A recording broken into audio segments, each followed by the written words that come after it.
Welcome back to Daybreak on WGRZ Plus. I'm Rob Hackford, filling in for Melissa this morning.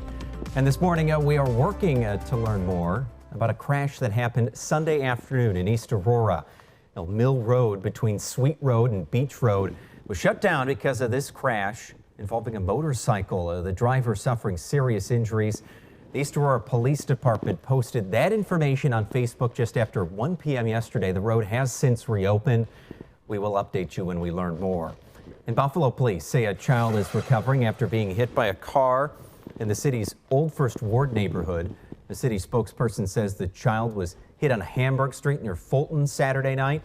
Now, police say the child was taken to the hospital for serious but non-life-threatening injuries. The driver is cooperating with investigators. And 4 people were hurt in a crash involving a car and a bread truck in Lockport. The Niagara County Sheriff's Office says the crash happened just before 6 Saturday morning at the intersection of Rapids and South Transit Roads. They say the car hit the back of the truck, spilling loaves onto the street.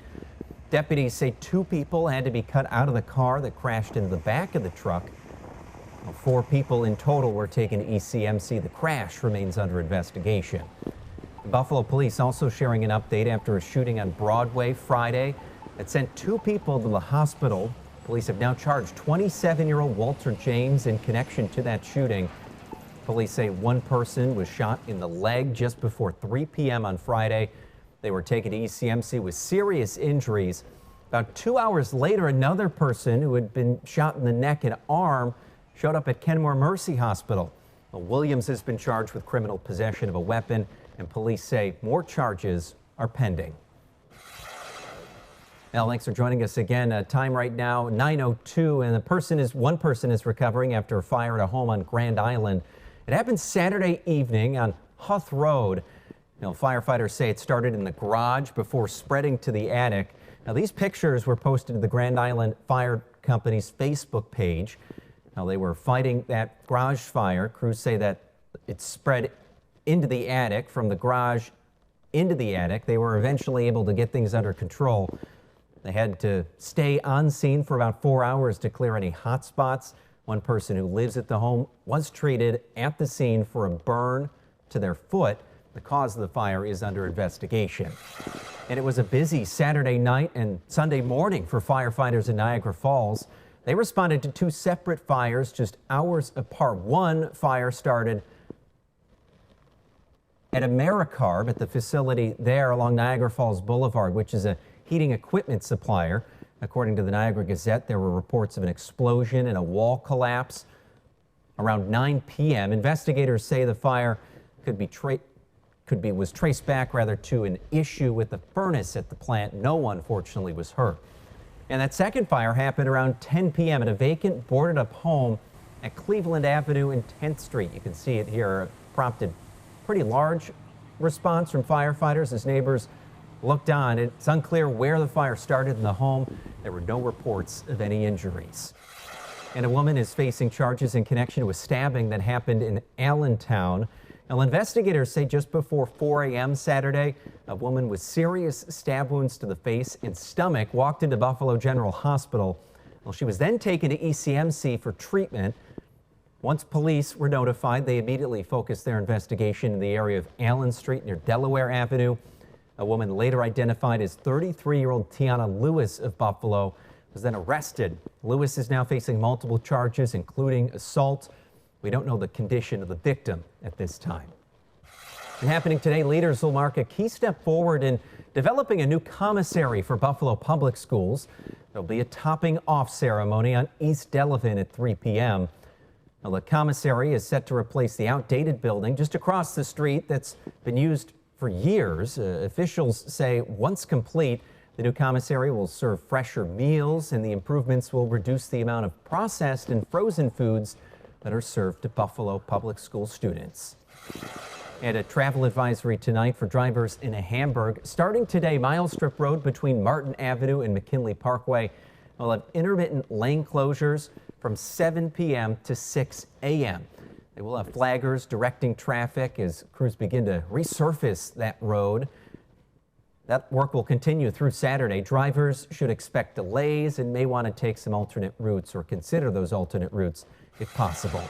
And hundreds headed to Buffalo's Outer Harbor for a good cause yesterday. The Make Lemonade, that's with an E Foundation, put on the Laps of Love 5K and 1 mile run, walk and roll.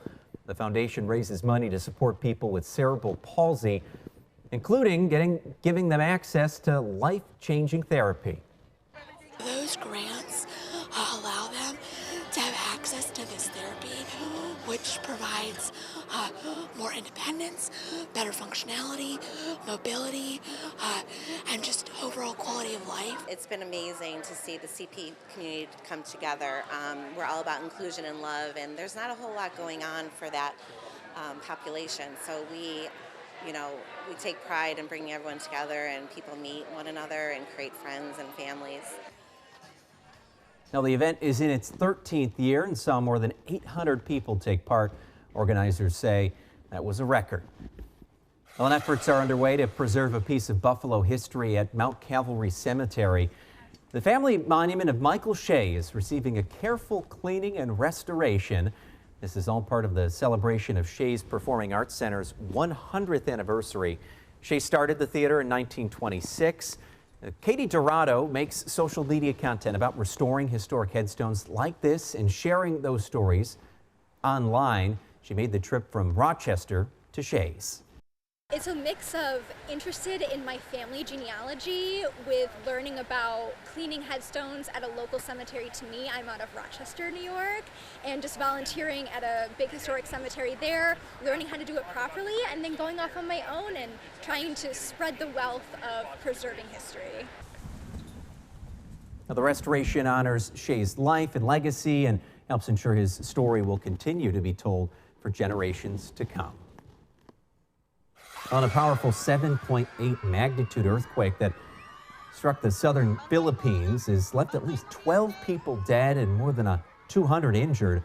Officials say it hit early this morning, triggering panic as buildings collapsed and several deaths have been reported. My gosh, a video from schools in the Philippines showed children crouching as the ground shook violently, while rescue crews work to assess the damage and confirm the number of casualties. Yeah, we had some beautiful weather, though, this weekend, Patrick, and continuing through this week here as we head back to Western New York from the Philippines. And look at that view this morning. Pretty beautiful. Spectacular. 100%. Yeah, that was a scary 7-point. That's big. And to see that video, wow. Here, though, a continuation of the beautiful weather we've had recently. We did have a little bit of rain over the weekend. Most of it came early Saturday morning. Then it turned into be a beautiful day. Then a couple of little bit of rain Saturday night. But all in all, it's been a relatively quiet 2 weeks of weather. And looks like that quiet time will probably be coming to an end as the weather gets a little more active starting tomorrow. 83 degrees today, 87 tomorrow. It'll be more humid tomorrow, and there is a chance of a few thunder showers, especially tomorrow night, but maybe as early as late afternoon. Water temperature 61 on Lake Erie. That's 2 degrees above normal. 59 is the average right now. 56 on Lake Ontario. Waves 1 to 2 feet. An easterly wind 5 to 15 knots. We've got, again, dry weather today, full sunshine. Here's some of the moisture that we're expecting to see move in tomorrow. And that opens the door for a couple of days where there will be some thunderstorm chances as this area of high pressure shifts off to the south and east, and moisture will increase, and that will lead to a chance of a few thunder showers during tomorrow afternoon. Big disagreement, though, in the weather data that we're looking at for tomorrow's storms, or the potential of them anyway. For today, low 80s. All agree that today's going to be beautiful. Tomorrow, it will be a warmer day. It'll be a more humid day. It's going to start off warmer, but in the afternoon, we're going to get into the 80s, and Future Look here is showing very little. Other runs of other models are showing thunderstorms here. So I'm going to leave the door open for a chance of a few thunder showers tomorrow afternoon, a better chance, though, tomorrow night. And it looks like into Wednesday morning, and then drier weather works in, it looks like Wednesday afternoon. So for today, sunny and warm, light winds, by the way. For tonight, partly cloudy skies, 64, and then for tomorrow, partly sunny. A few afternoon thunderstorms are possible. Long-range forecast, 80s all week long with a chance of some thunderstorms again Thursday, Friday. Some slightly drier air works in for Saturday, so a mostly sunny day for the start of the weekend. A few showers, Rob, possible on Sunday. And Patrick, still those cool nights, so that's a relief at least. You can leave the windows open at night, but changing a little bit as we get later in the week. 71. Look at the lows now. So this morning we were in the 50s. Okay, that's great sleeping weather. Tomorrow morning we're in the mid 60s, and by Wednesday, Thursday, overnight lows are close to 70. Yeah. So that's a sign of that humid air coming in. I've been toggling the AC for the past couple of days, but might need to keep it consistent. You might need to. Good point. Okay, thank you, Patrick. And stay with us. We're going to continue with more news after this quick break. Now, the start of the FIFA World Cup is now just 4 days away, starting on Thursday with the first match between Mexico and South Africa taking place in Mexico City. Again on Thursday, but a number of other places hosting friendly matches this weekend. I don't know if you saw any of the video or photos, Patrick. I was incredibly impressed. This friendly match, Argentina, Honduras. Look at that. Oh, my God. 91,000 fans coming out for a match that doesn't really matter. Kyle's Field in College Station, Texas. Yeah, this is all about warming up. The crowd was roaring, though. Wait, so this is in Mexico. Where was this?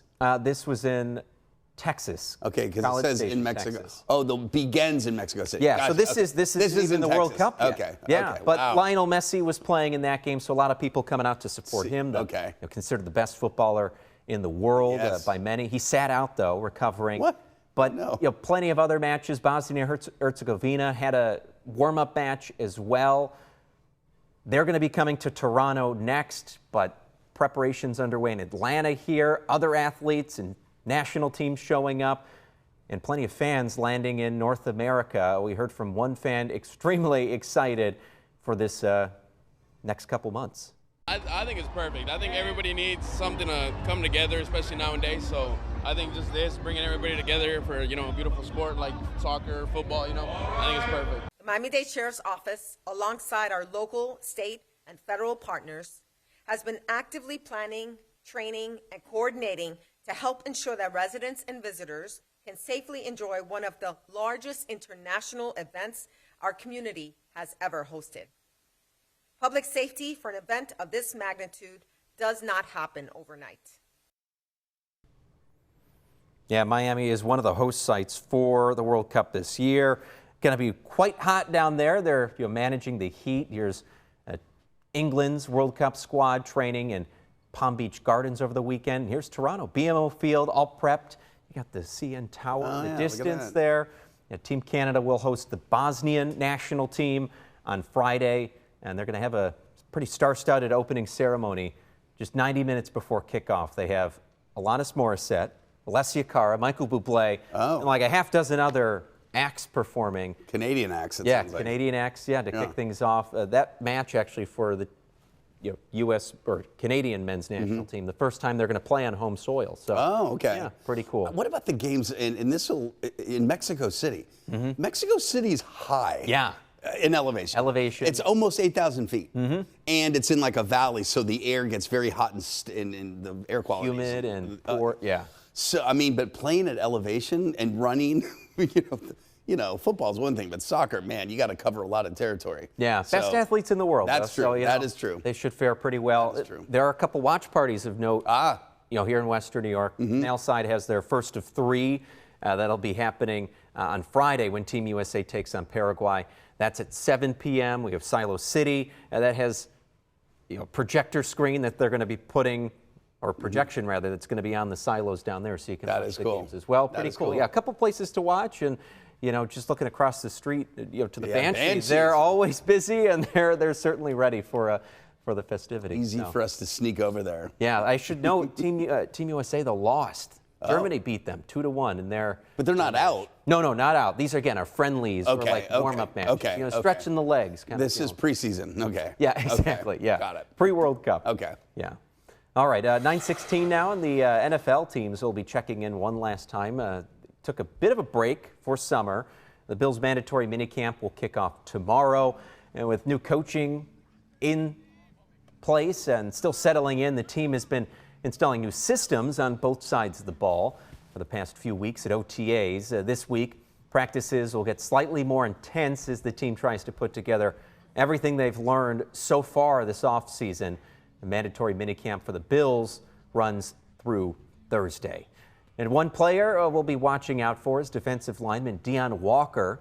He's looking to build off a promising rookie season. He played in all 17 regular season games last year and posted 8 tackles for loss as he works to adjust to Jim Leonard's new defensive scheme.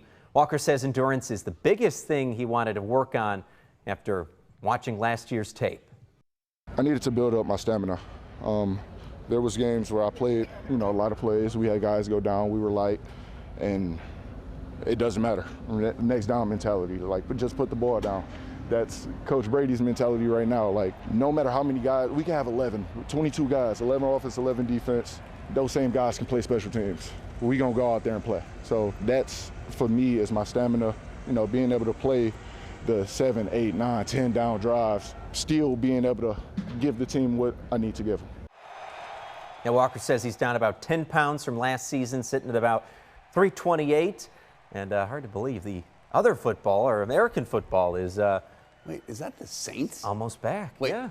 When's the last time the Bills played the Saints? I could not tell When you. did they get that video? I could not tell I you. can't Yeah, well, maybe preseason last year? No, or Deon no, Walker? they wouldn't play them in preseason. It's too far away. It had to have been when Deon Walker was playing, so it would have been last year. He was a rookie. So He didn't play this. Anyway, all right, move on. I just don't remember that. Guess, keep going. All right. And the first annual Greg Rousseau charity softball game also wrapped up this weekend. This is what used to be the Micah Hyde softball game taking place in Rochester. Rousseau took the reins from Micah Hyde, and it was previously hosted at Salem Field. The event was out at ESL Ballpark in Rochester, where the Rochester Red Wings play. Rousseau talked about how special it was to keep the tradition going. All for a good cause. Looked like it was a home run there.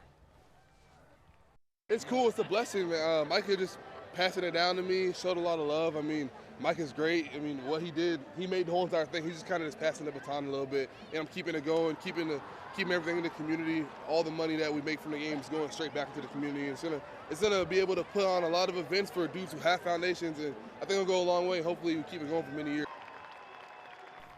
Oh, Ray Davis, and I just heard from Patrick with the diving catch. I think that ended the game. End the game, man, so. yeah. Well, you see there are several players from the Bills also in attendance. Dalton Kincaid, I think I see Dawson Knox there. Kincaid launched some bombs all day long, hitting homers.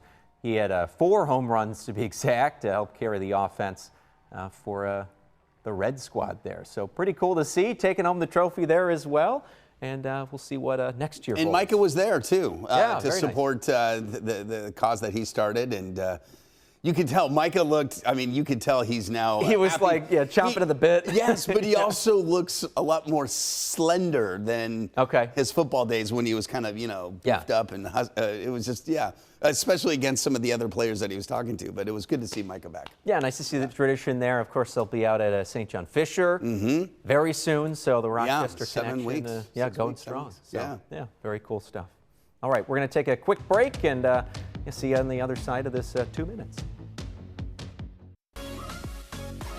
Now, 9:23, you're on Daybreak Plus. Thanks for joining us. And well, yesterday, thousands filled the Elmwood Village and along Elmwood Avenue as Buffalo's annual Pride Parade stepped off, including some familiar faces I here. didn't get the T-shirt, as you can see. Yeah, 2 on your side. Patrick off to the right there, smiling. I guess we need to get you one. Nice periwinkle color.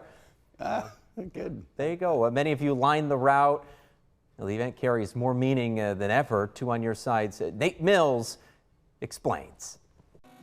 Thousands filled the streets of Buffalo Sunday for the city's annual Pride Parade, a sea of color, music, and voices coming together for a celebration that carries a new weight in 2026.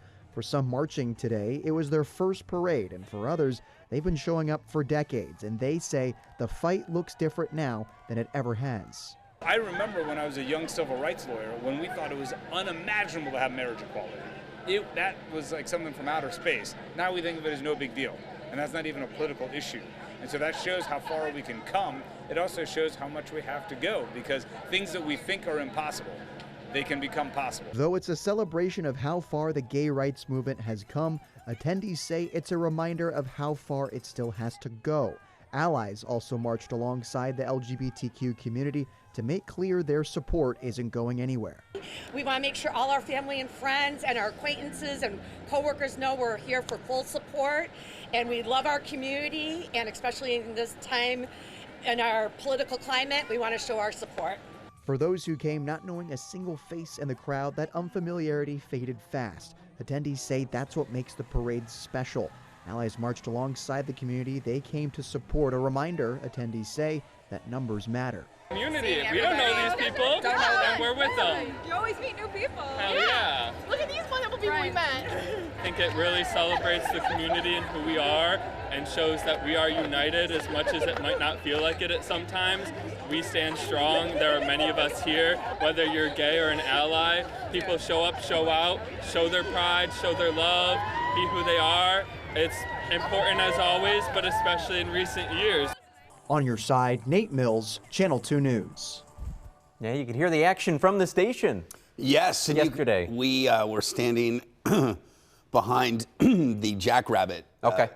And they were playing great live music, but when they weren't playing live music, they played Cher's Do You Believe in Love After Life After Love After Life? Yeah. About 49 times. Because it's a great song, and it's kind of an anthem for that movement, and it was just funny. It was just like, okay, we love Cher. Love that song. Let's put in some Bette Midler. Let's put in some, Barbra George Streisand, Michael. George Michael. Yeah, there you go. Anyway, plenty of options. It was great. It was so much fun to be there. The weather was perfect, and it was a lot of fun. Yeah, worked out indeed. All right. Well, as the summer season hits full gear, many families are planning and vacations and turning to artificial intelligence to help with the heavy lifting or trip planning. NBC's Deanna Dewberry has more. Before you take flight, you have to find the flight and the hotel and plan an itinerary for a family of folks with different interests. No easy task, but AI can help. So says Guide Geek's Greg Oates, who graciously chatted with me while vacationing in Miami. There's so much for us to search for and so much to know. AI helps find it for us, but in a much more sophisticated and nuanced and comprehensive manner. So I tried it. I went to Guide Geek telling it I was taking a trip to Paris and asked for an itinerary.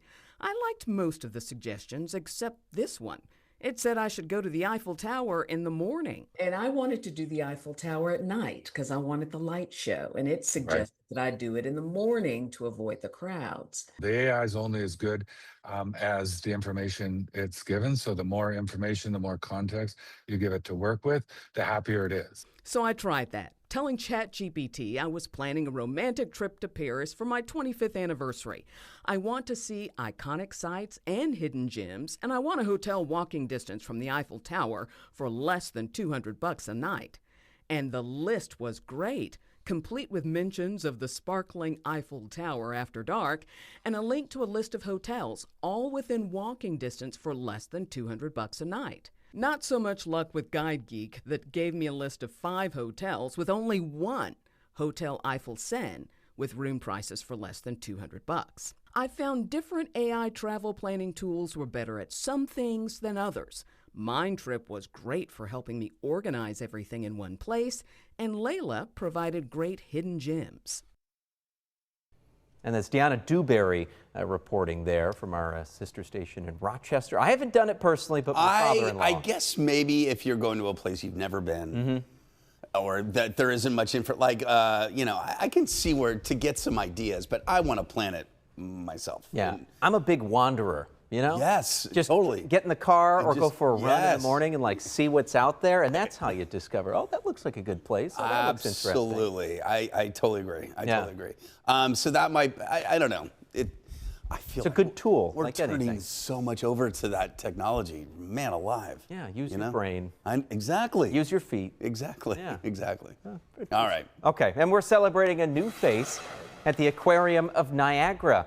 The aquarium posted these pictures on Facebook over the weekend, introducing their new penguin chick to the world. I wouldn't say it's exactly cute, but welcome to the world. The chick was hatched after around 40 days in incubation weighing around 81 grams. Now, she's being cared for by her parents, Blanca and PJ Jr. We're told she is fluffy, although I don't see the fluff quite yet. Full of personality. Not cute? Of course Not yet.